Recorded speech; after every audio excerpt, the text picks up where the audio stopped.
नमस्कार, आपका बहुत स्वागत है। आप देख रहे हैं अपना एमपी। मैं हूं जैस्मिन शर्मा और बुलेटिन में सबसे पहले आपको सुनवाते हैं केंद्रीय मंत्री थावरचंद गहलोत इस वक्त कुछ खास बातचीत कर रहे हैं।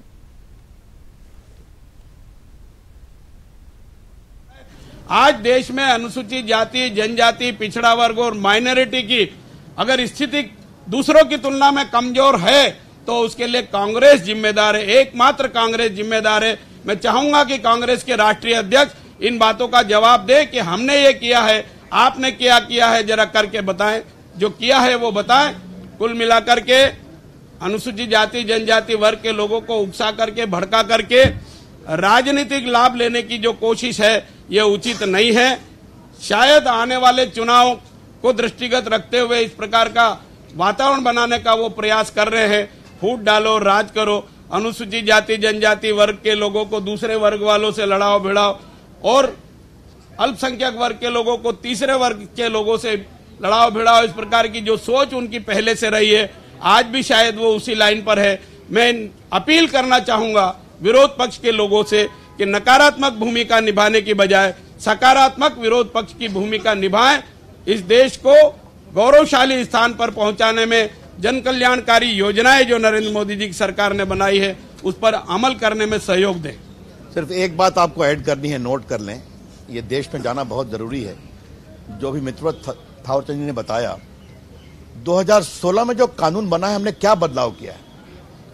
आज हमारे अनुसूचित जाति के सारे सांसद हैं यहाँ पर, मित्र मेघवाल जी भी हैं यहाँ पर, माननीय राज्य मंत्री हैं। याद करिए कि कई बार हमारे अनुसूचित दलित भाइयों की मूछें काट देते थे, आज वो भी अपराध है।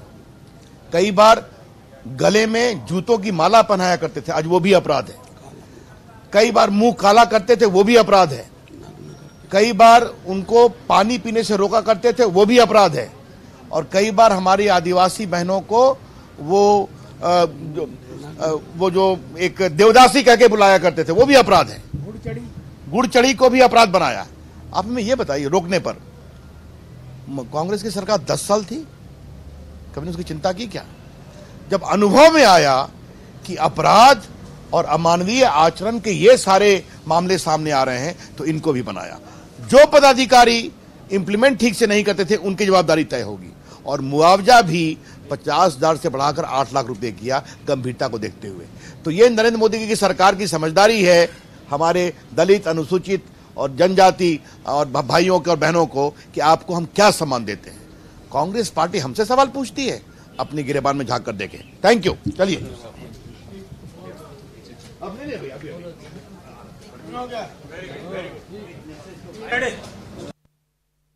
आप सुन रहे थे केंद्रीय मंत्री थावरचंद गहलोत और देश के कानून मंत्री रविशंकर प्रसाद जी को। मीडिया से बातचीत करते हुए उन्होंने विपक्ष पर जमकर हमला बोला है।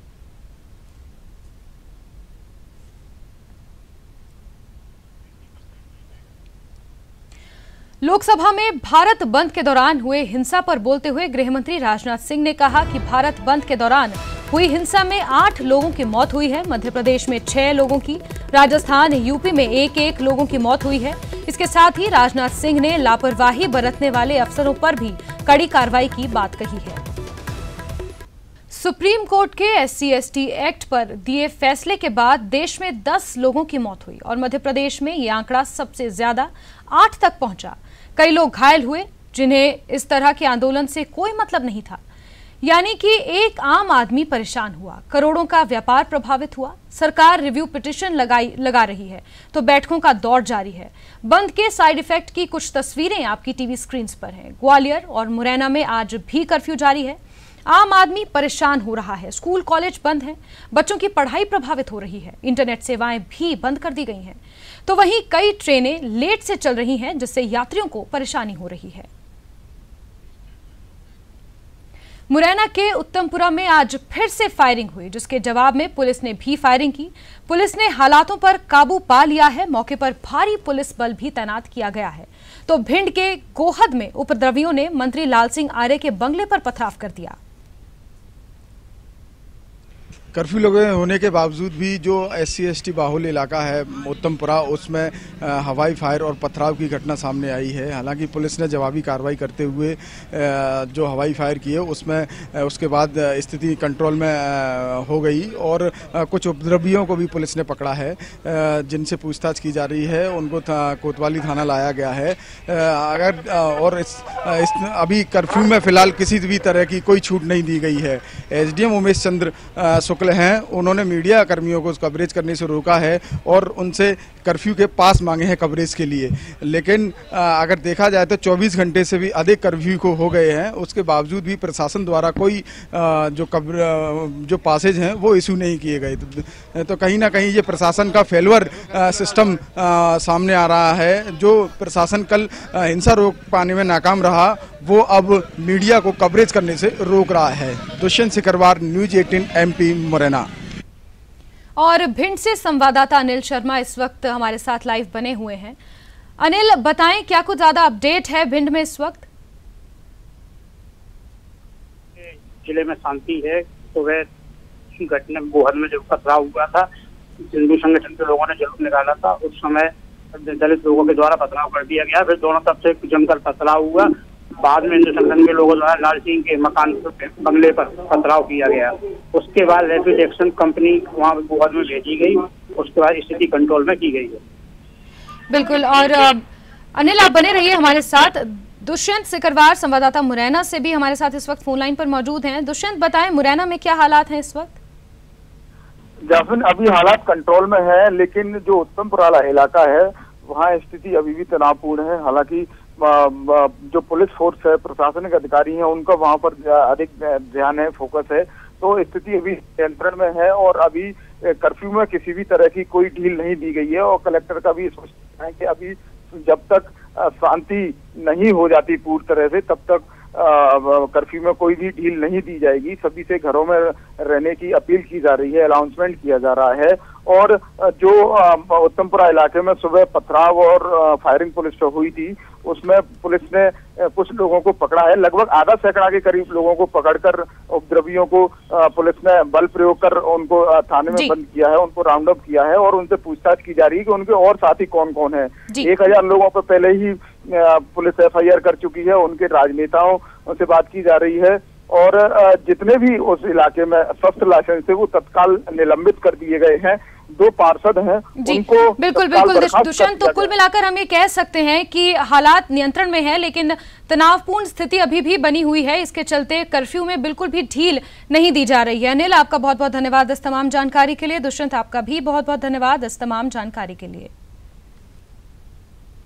अलग से माननीय मुख्यमंत्री जी ने कैबिनेट के बाद में अलग से पूरे मंत्रिमंडल के साथ में कल की घटनाओं के बारे में गंभीर चिंतन किया गया। वर्तमान में सरकार की प्राथमिकता सिर्फ एक है कि कैसे भी करके हम शांति बहाल करें और पूरे प्रदेश में शांति। और IG इंटेलिजेंस मकरंद देवस्कर की प्रेस कॉन्फ्रेंस चल रही है, आइए आपको सीधे लेकर चलते हैं। किसके खिलाफ ये अपराध दर्ज होगा, ये अभी स्थिति अभी स्पष्ट नहीं है।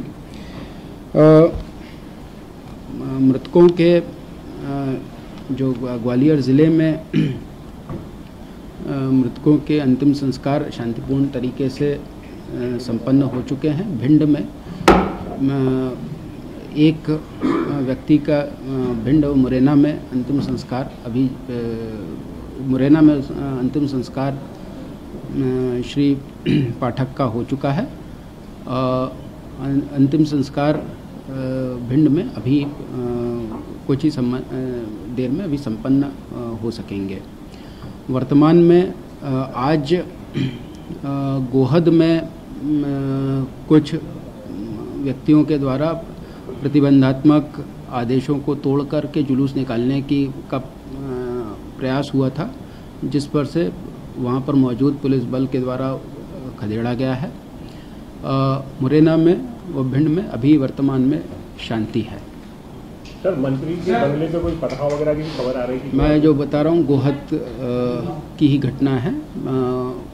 उसमें उसी की घटना का मैंने जिक्र किया। सर, दो लोग जो हैं कैमरा पे विजुअल्स में दिख रहे हैं, एक खातीपुरा में गोली पिस्टल चला रहे हैं और दूसरे मुरैना में राइफल से फायर कर रहे हैं, ब्रांडिश कर रहे हैं।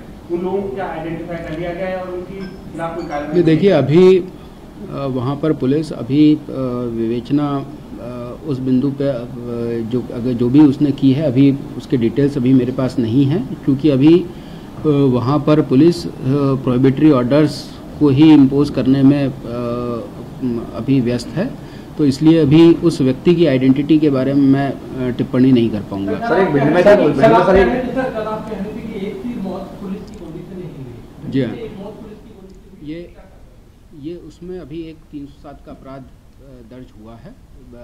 वह जो शुरुआती जो जानकारी आई थी उसमें और फाइनली जो चीज़ें पूरी दिन भर की जांच के बाद आई है उसमें डिफरेंस आया है, जिसमें एक मछंड में श्री राजावत की मृत्यु के संबंध में पुलिस की गोली से होना बताया जा रहा है।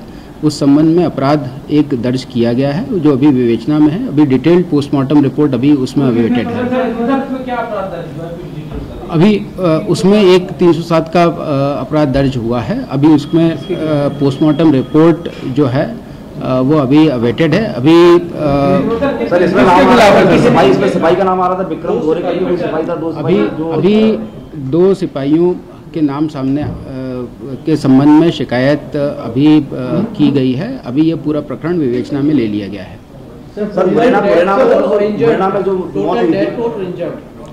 टोटल डेथ टोल जो है, चूँकि अब जो मुरैना में जो जिस श्री पाठक की जो मृत्यु के संबंध में रामू गुर्जर व अन्य के विरुद्ध अपराध दर्ज हुआ है और यह स्पष्ट हुआ है कि इस आंदोलन से उसका लेना देना नहीं था। तो इस भारत बंद से जुड़ी हुई मृत्यु की संख्या अब 7 हो जाती है। आज श्री दशरथ दोहरे की को मिलाकर पाठक को मिलाकर क्या अभी प्रकरणों की संख्या जो है, ग्वालियर में 29 प्रकरण कायम हो चुके हैं।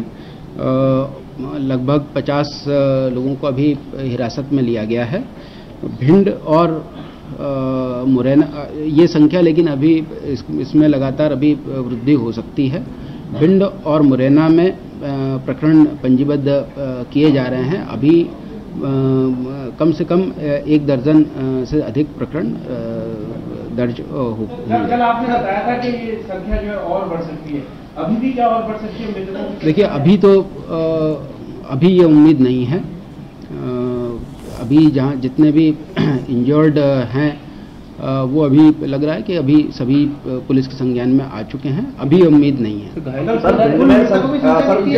मुरैना में सर जो हत्या का प्रकरण दर्ज किया गया है और जबकि भिंड में आप बता रहे 307 का हत्या के प्रयास का मामला दर्ज किया गया है, ऐसा क्यों है? ऐसा कि वहाँ विरोधाभास है और ये जो उसमें अभी जो FIR जो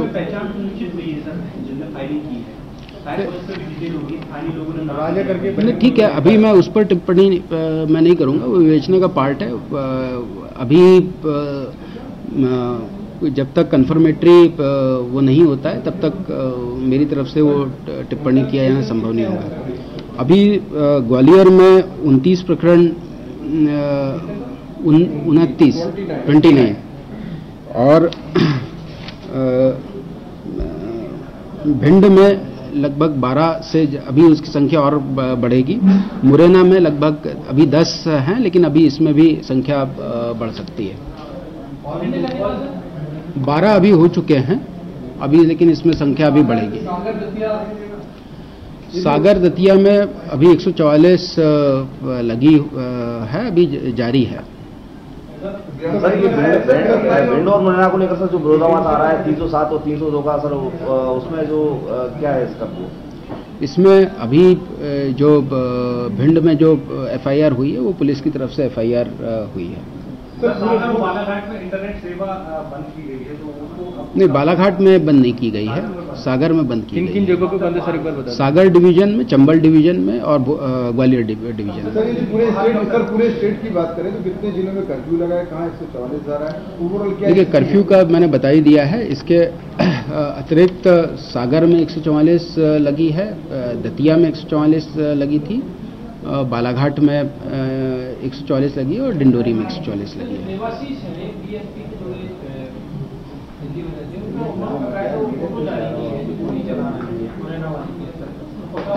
देखिए, ये जितनी भी ये जानकारियां हैं, ये सोशल मीडिया पे आधारित जानकारियां हैं। मैं अभी आधिकारिक रूप से उसकी पुष्टि मैं जब तक विवेचना के बाद नहीं हो जाती है तब तक मैं उसकी पुष्टि नहीं कर पाऊंगा।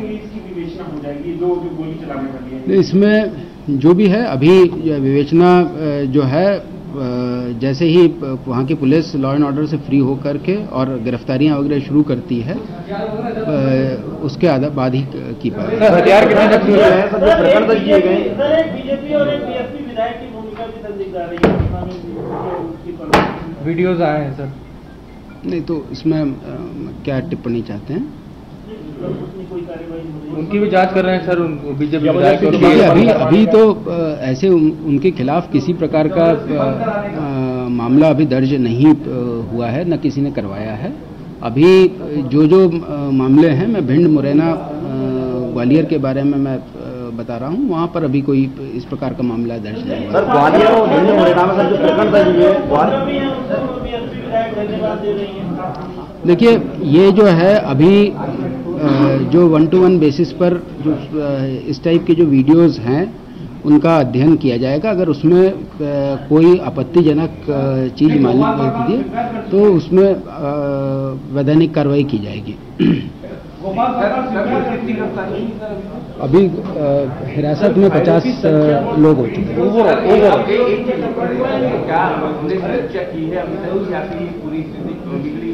और इसमें क्या किसी पे कार्रवाई कहीं तक जो कोई या लोकल पुलिस से जो हुई है तो समीक्षा की गई या एक दिन बाद? देखिए, अभी जो है वहाँ पर अतिरिक्त फोर्स भिजवा दिया गया है। अभी समीक्षा अभी की जाएगी और उसके बाद निर्णय लिया जाएगा।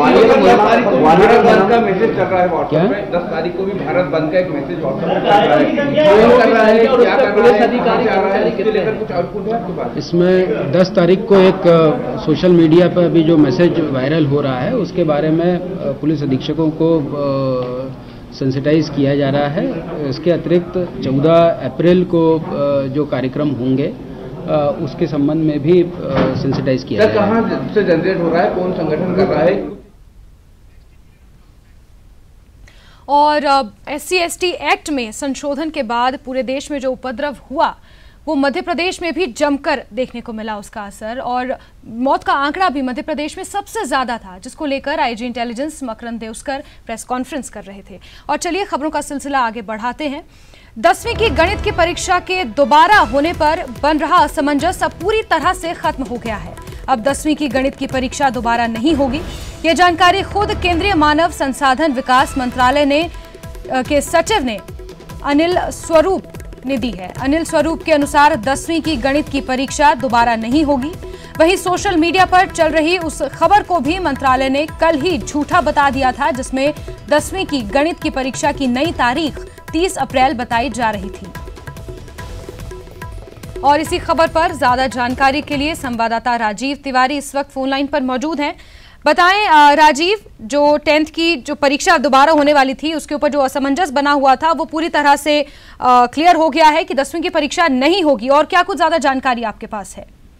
बिल्कुल, अगर देखा जाए तो CBSE बोर्ड 10वीं के छात्रों को एक बड़ी राहत मिली है, क्योंकि दोबारा परीक्षा कराए जाने के विरोध में लगातार छात्र और उनके अभिभावक प्रोटेस्ट कर रहे थे। राजधानी दिल्ली में और तमाम स्टेट में प्रोटेस्ट कर रहे थे लोग कि दोबारा परीक्षा न कराई जाए। इन लोगों की मांग थी। इन लोगों का कहना यह था कि करे कोई और भरे कोई। इन लोगों का सीधा आरोप CBSE बोर्ड पे था कि पेपर लीक हुए हैं या CBSE बोर्ड की लापरवाही की वजह से हुए हैं। तो उन लोगों की यही मांग थी और अब एक क्लियर हो गया है। स्कूली शिक्षा सचिव अनिल स्वरूप ने क्लियर कर दिया है ट्वीट करके कि दोबारा परीक्षा नहीं कराई जाएगी। यह एक बड़ी खबर है।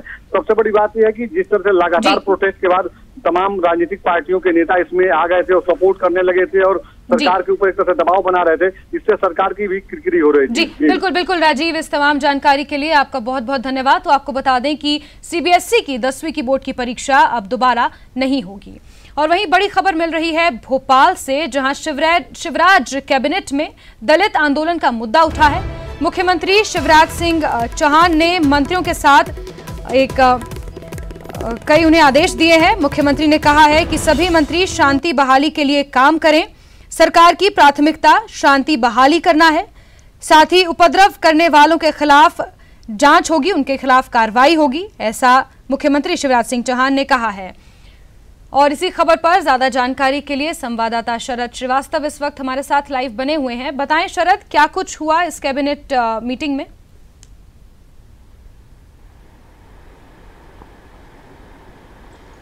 हाँ बिल्कुल, देखिए शिवराज कैबिनेट की बैठक अब से कुछ ही देर पहले खत्म हुई है और इस बैठक में कई अहम जो प्रस्ताव है उन पर तो कैबिनेट ने मोहर लगाई ही है। इसके साथ ही जो दलित आंदोलन के दौरान हिंसा हुई थी कल मध्य प्रदेश के खासतौर से ग्वालियर चंबल का जो इलाका है वहाँ पर, उसको लेकर मुख्यमंत्री शिवराज सिंह चौहान ने अपने कैबिनेट के जो साथी हैं, जो मंत्री हैं, उन सभी के साथ में मंत्रणा की है और मुख्यमंत्री ने निर्देशित किया है सभी मंत्रियों को कि वो जिन इलाकों में या फिर जहाँ पर भी इस तरीके की संभावना है कि हिंसा हो सकती है वहाँ पर शांति बहाली के लिए काम करें। और साथ ही साथ में उन्होंने ये भी कहा है कि सरकार की जो प्राथमिकता है दरअसल वो शांति बहाली करना है और जिन लोगों का हाथ इस आंदोलन को हिंसात्मक रूप देने में है या जो लोग इसके लिए जिम्मेदार हैं, सरकार ने उनके खिलाफ भी कड़ी कार्रवाई का फैसला किया है। और जनसंपर्क मंत्री नरोत्तम मिश्रा ने कैबिनेट की ब्रीफिंग के दौरान ये जानकारी देते हुए कहा है कि सरकार जांच कराएगी पूरे कल जो घटनाक्रम हुआ है उसको लेकर और उसके बाद में जो भी दोषी होंगे उनके खिलाफ कार्रवाई की जाएगी। जी साथ ही शरद, इस कैबिनेट बैठक में और भी कई ऐसे प्रस्ताव थे जिन पर मुहर लगी, कुछ और ऐसे तमाम मुद्दे थे। अगर हम चुनाव के लिहाज से बात करें तो चुनाव के लिहाज से कौन से ऐसे खास मुद्दे थे जो इस कैबिनेट बैठक में उठे?